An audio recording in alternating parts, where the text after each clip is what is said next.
television education is a terribly passive education, and so is the classroom.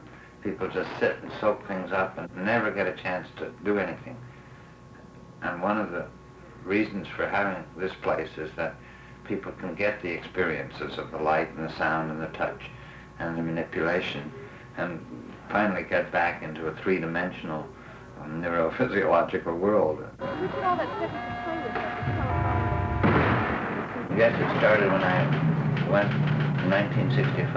I had a job in a Guggenheim Fellowship in London and was just impressed by the Science Museum in London and remembered the Science Museum in New York when I was a child, and realized that this form of pedagogy had been completely neglected in the United States, that there were a few science museums, but nobody really thought of them as a serious way of teaching about science.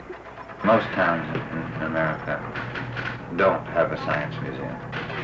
And about a year later decided that the thing to do was to try and do something about it rather than just talk about it. So came to San Francisco to explore the possibility of doing it here, because it's a nice place and a big area and a lot of industries around. The renovation of the Palace of Fine Arts had just been completed then, and it was empty, and it seemed like an ideal place. So from the more traditional kind of science museum, it evolved into this open participatory type, and then into the using the theme of perception. And then at the same time that we started, there was a growing group of people that were interested in art and contemporary technology. But then other things happened. The museum was being started at a time when there was a large disillusionment with what science had done for society. People were somewhat turning away from it, partly because the big project science had gotten very uncontrollable. Nobody knew whether they were getting their money's worth or whether they weren't on it. There were images of science as wholly as part of engineering and the military.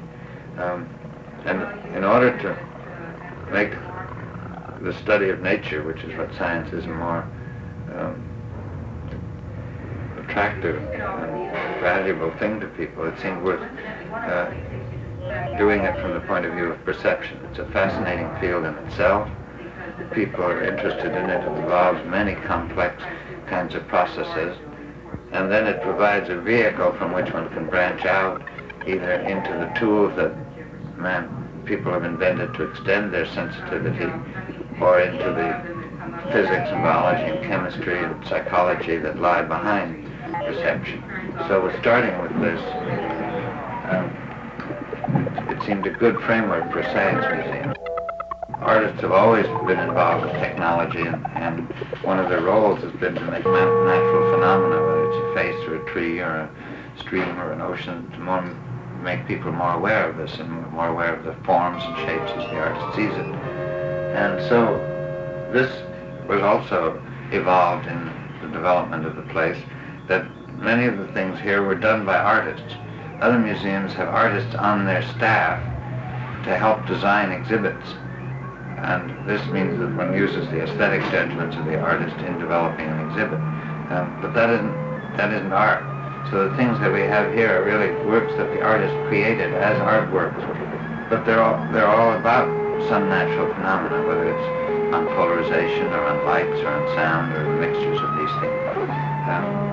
And it's quite a natural role for an artist to play, to make people more aware in the way they see things of some particular phenomena. Okay, just a second. We have a number of programs. One of them is the Explainer program, in which we hire high school students instead of the adult docent, and we change them every semester. And that's good for three reasons. It's a very good learning experience for the high school students. They learn and then they teach right away, and everybody says it's when you teach that you start to learn. And they're much more refreshing and much more responsive to the individual visitors than are these funereal tapes that they use in a lot of museums. So that they help the People don't read signs very much. They need some sort of explanation. And so the visitor gets a lot more out of the museum. The students are learning. You know, whenever you can see and experience right here, it's more of an impact to you. Except I don't think people pay that much attention to physics part of it. They're just getting the kicks out of it. But it's cool if you're really into it. Like, you can really learn a lot from it if you want to. Well, it's a good exhibition of physics to be scientific about it. But otherwise, it's far out.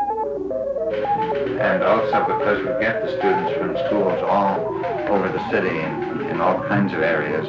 They bring their friends and their families, and in some cases people who aren't at all used to going to museums. So it spreads the base of the museum.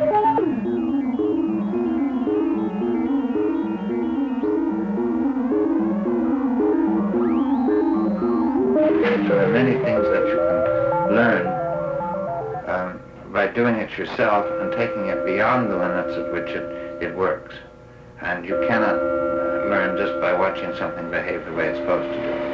So it seems essential that people have more control and that the science museums don't restrict themselves even to the so-called participatory things where you just push a button and move a lever.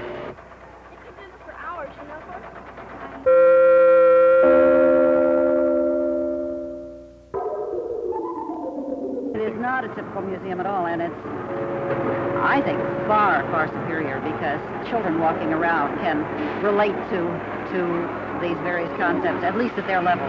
And children mentally, like me, can do the same thing.